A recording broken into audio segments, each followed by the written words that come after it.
Alô, alô, repórter Esso, alô? Professor ouvinte, boa noite. Aqui fala o repórter Esso, um serviço público da Esso, Brasileira de Petróleo e dos Revendedores Esso, com as últimas notícias da UPI desta emissora.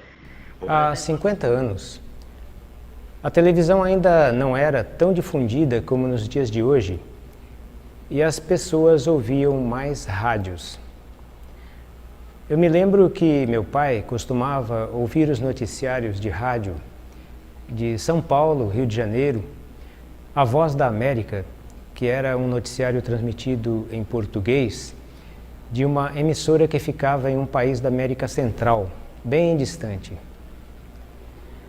Ainda não havia rádios FM, ou seja, modulados em frequência, eram rádios AM. Mas a característica que possibilitava essas emissoras de rádio alcançar longas distâncias é a faixa de frequência em que operavam, as chamadas ondas curtas, ou HF. São transmissões de rádio que ocorrem em frequências de 3 kHz a 30 kHz.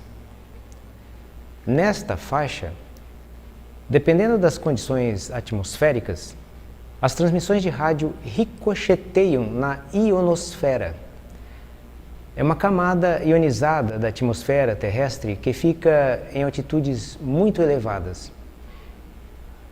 Elas ricocheteiam, ou seja, elas batem e voltam, e ao descerem, elas rebatem na Terra e sobem novamente para a camada ionizada, espalhando-se dessa forma em zigue-zague até atingir distâncias enormes, contornando a superfície do globo terrestre.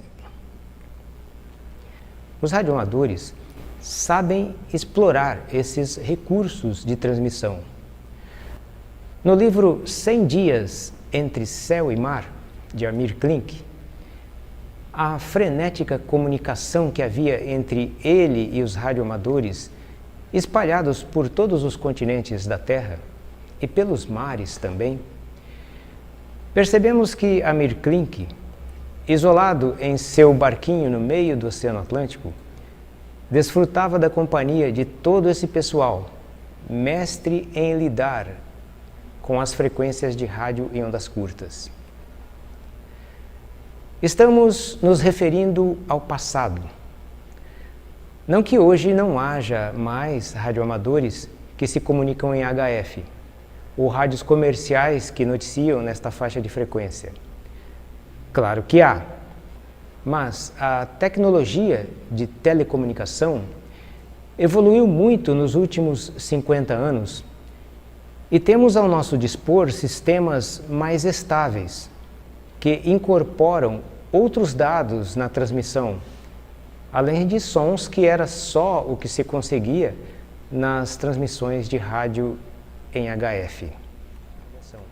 Um dos problemas que os engenheiros se deparavam para melhorar o sistema de comunicação ao redor do mundo é que precisavam aumentar a frequência de transmissão, mas com isso perdia-se a propriedade de radiação eletromagnética dela ricochetear na camada ionizada.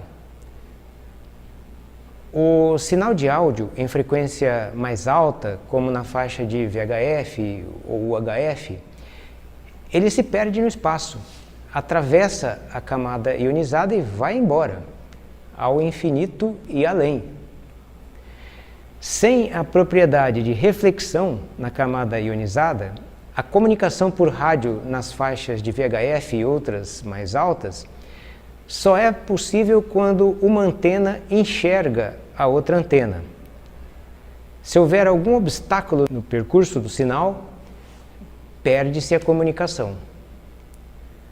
Como a Terra é redonda, no formato de uma esfera, a própria curvatura da Terra funciona como um obstáculo para a comunicação de longa distância em VHF, como em UHF ou outras frequências mais altas.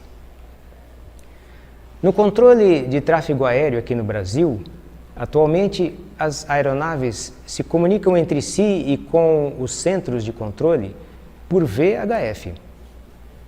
Aí podemos perguntar, como uma aeronave que sobrevoa Londrina, no Paraná, por exemplo, consegue se comunicar com o controle Campo Grande, aqui onde nós estamos, com rádio VHF?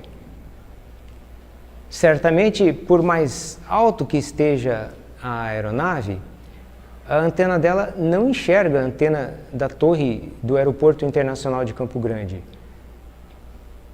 Para tornar possível essa comunicação, não só nessa região que estamos falando, mas na maior parte do território brasileiro, há uma malha de antenas retransmissoras. Em nossa região, há uma dessas antenas no município de Jaraguari, a 40 quilômetros de Campo Grande. Escolhe-se um local de relevo mais alto, instala-se ali a antena e instala-se a muitos quilômetros de distância outra antena, de modo que os sinais de rádio eles viajam por essa malha de antenas retransmissora, permitindo a comunicação e o controle de tráfego aéreo no espaço aéreo brasileiro. Nas aeronaves mais antigas, é bem visível a antena de rádio HF. Parece um varal de estender roupas, que vai do topo do estabilizador vertical até o teto da cabine dos pilotos. Neste helicóptero, não teve comprimento suficiente para pôr a antena esticada. Então ela ficou assim, em zigue-zague, contornando o tail boom. Havia um problema na comunicação em HF, porque nem sempre era possível de se estabelecer contato. Dependia das condições atmosféricas. Durante o dia era sempre difícil. A intensidade do sinal oscila muito com a variação da camada ionizada. Enfim, optou-se nas últimas décadas pelo uso da faixa VHF, mesmo sem a propriedade de contornar o globo terrestre, porque em VHF não ricocheteia na camada ionizada da atmosfera, mas com os recursos tecnológicos atuais, que já mencionamos, esse problema foi contornado e assim ficou bem melhor a comunicação. Outra revolução que ocorreu nas telecomunicações de grandes distâncias foi a comunicação via satélite. Veja o exemplo a seguir. Essa é uma antena parabólica que capta sinais de televisão via satélite. Ela está apontada para o satélite Star One C2, que é um satélite brasileiro que transmite os sinais de televisão. O satélite ele está posicionado a 36 mil quilômetros de altura. Imagina, nós estamos em Campo Grande, daqui a São Paulo são 1000 quilômetros, ou daqui a Curitiba são 1000 quilômetros. Então a altura desse satélite é 36 vezes esta viagem de Campo Grande a São Paulo. Aqui em Campo Grande, as antenas parabólicas sintonizadas neste satélite, ela tem essa inclinação. Se nós estivéssemos, por exemplo, em Porto Alegre, que é mais ao sul, essa inclinação estaria mais voltada para o horizonte, porque o satélite ele estaria mais baixo. Ao passo que se nós estivéssemos, por exemplo, em Belém do Pará, que é uma cidade que está quase sobre a linha do Equador, a antena parabólica ficaria na horizontal, apontada para cima, na direção do satélite. Este satélite, o Star One C2, ele é um satélite geoestacionário. Por que geoestacionário? Exatamente porque ele está parado em relação a nós aqui na Terra. Evidentemente que um satélite ele não pode ficar parado no espaço, que ele cairia na Terra pela atração da gravidade. Mas como a Terra gira, ele também gira no movimento angular igual ao da Terra. De forma que à medida que nós avançamos do leste para o oeste no giro da Terra, o satélite também faz esse movimento de órbita em torno da Terra e dessa forma ele está sempre na mesma posição em relação a nós. Os sinais que chegam aqui deste satélite, Star One C2,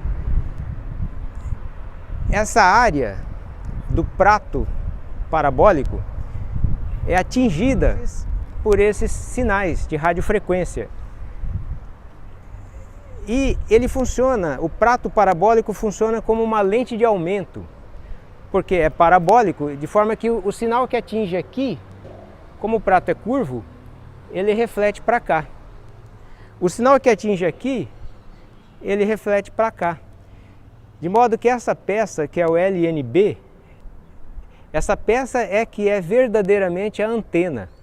Ela capta os sinais do satélite, que todos os sinais que atingem esse prato são redirecionados para o LNB.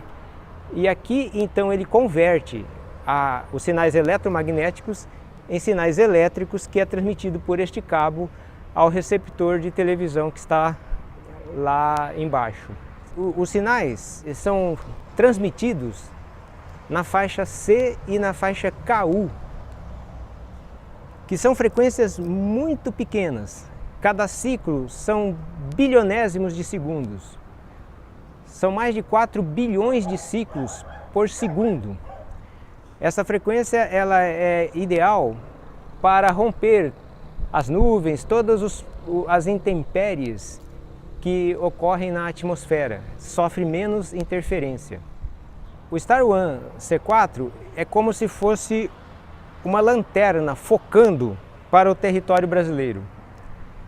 E aqui então, a antena parabólica, este prato da antena parabólica, capta uma pequena parcela dessa radiação eletromagnética emitida pelo satélite e é concentrada aqui no LNB, que faz a transformação do sinal em elétrico e nos possibilita vermos a programação da televisão que estiver sintonizada no canal. Vemos nesta imagem a quantidade de antenas que há em uma aeronave moderna. Há 3 antenas de VHF, 2 de HF e destacamos também a antena de comunicação por satélite. A equipe de solo tem todas as informações da aeronave em tempo real durante o voo. Os rádios que operam em HF ainda estão presentes, como um importante recurso para a comunicação em longa distância, no caso se os outros sistemas de comunicação falharem. Estamos falando de telecomunicações, ou seja, comunicações à distância. Nos meus tempos de criança, dentre os seriados de TV que eu gostava de assistir, em um aparelho de TV em preto e branco, alimentado com bateria de automóvel, porque não havia luz elétrica em minha casa, no bairro Santo Antônio, aqui em Campo Grande, havia o seriado Daniel Boone. Uma vez ele foi capturado pelos índios, estava amarrado sobre as lenhas de uma fogueira prestes a ser acesa, quando Mingo, um índio que era seu companheiro, lutou com um índio da tribo que fazia guarda na entrada da aldeia. Mingo o imobilizou e assumiu os avisos de tambor. Pum, pum, pum, pum, pum, pum, né?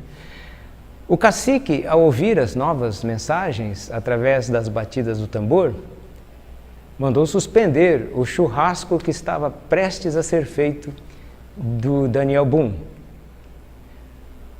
O restante da história eu não me lembro, mas o detalhe importante é mostrar como eram as comunicações daqueles tempos, sem a tecnologia que dispomos hoje. Havia também sinais de fumaça, pombos-correios, até gritos, né, se a distância pudesse ser alcançada pela intensidade dos sons produzidos em nossas cordas vocais. Mas isso são coisas de 200 anos atrás, porque já no século XIX se passou a utilizar cabos submarinos para as transmissões de mensagens por telégrafos. E esse sistema ainda é utilizado nos dias atuais. A maior parte das mensagens instantâneas realizadas em torno do globo terrestre são feitas por cabos submarinos, porque são mais vantajosos do que os satélites. Os cabos submarinos, eles não estão sujeitos às intempéries como chuvas, furacões, né? E percorrem distâncias mais curtas. Apesar de que os sinais transmitidos por radiação eletromagnética viajam à velocidade da luz, a distância para o sinal subir até o satélite e voltar ocasiona um certo atraso. Atualmente há mais de 300 cabos ligando os continentes pelas profundezas dos mares. Quanta coisa interessante aconteceu.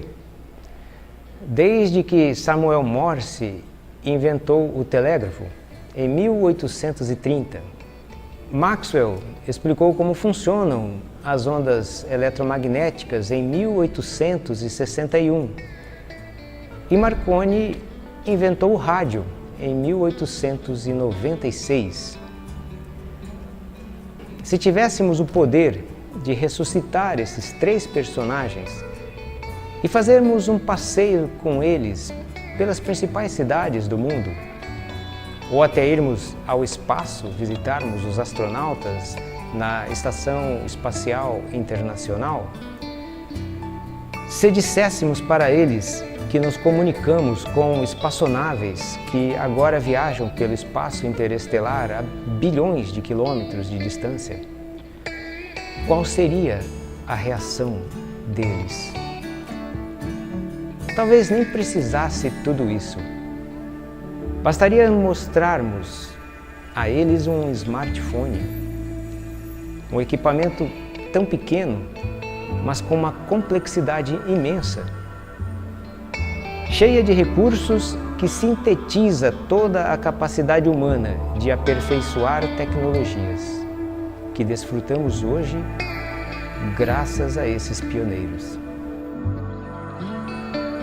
Curta os nossos vídeos, deixe seus comentários e inscreva-se no nosso canal. Até mais!